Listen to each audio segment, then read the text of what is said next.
Now, one position that is of ample significance, like we've talked about forever, is quarterback, right? We know that. And let's talk a little quarterback. Let's dive in, shall we? Let's start with Michigan. Michigan this past weekend, true freshman quarterback going in, and it's Bryce Underwood, man. We're all excited to see Bryce Underwood. He's the top quarterback prospect ever. Like all of this other stuff. I don't know where he is on the pecking order of all-time recruits. I don't know that. But I can tell you this, there are few that I was more excited about making sure I checked out than Bryce Underwood because of what he might mean to the Michigan Wolverines. And if you look at the overall performance, you're probably coming out of it feeling just the tiniest bit underwhelmed. Because if you look at every play but the last play or two of the game, it was kind of underwhelming. Going into the last play with about 15 seconds remaining, Underwood was 11 of 25 for 99 yards. Those numbers are not going to necessarily blow anybody away, right? He did have an impressive deep ball that was thrown about 100 yards downfield, but the overall efficiency numbers from Underwood weren't great until the final play of the game. And they go with the trick play, kind of a reversed flea flicker. He hits the tight end, Jalen Hoffman, wide open, 30, 40 yards downfield. He catches it 88 yards out the gate to improve his stat line to 12 of 26 for 187. That looks a little bit better, right? Looks a little bit better. But people are kind of pointing to, well, look at the misses. Look at the inefficiencies. I'll tell you this, guys. He's a true freshman. He's a true freshman.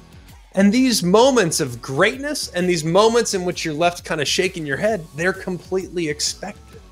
Nothing about his performance was surprising. It wasn't disappointing.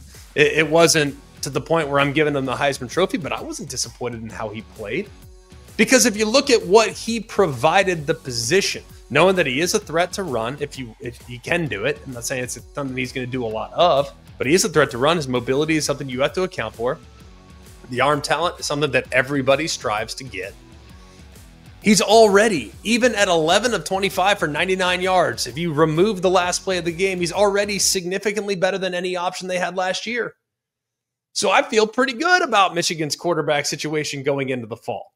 And think about this too. He's had 15 practices, right?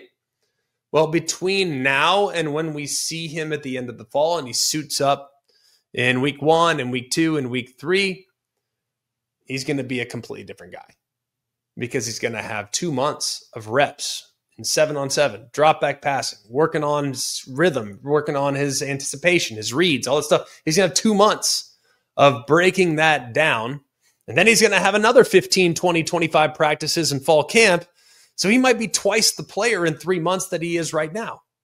So I've remained super bullish on Underwood. And even though the first 3 quarters and change of that performance was somewhat underwhelming, I don't care. I'm excited about the upside. I'm excited about the potential. And also, too, the way Michigan breaks up their team, he didn't even have most of his best weapons out there alongside him for the blue team. Like, he was out there with guys that I wasn't really as familiar with. Some of the guys on the other team, yeah, I know those guys. Those guys are going to be pretty good. So take the performance with a grain of salt. But just know, I think Michigan's quarterback situation will be in good hands at some point here in the future.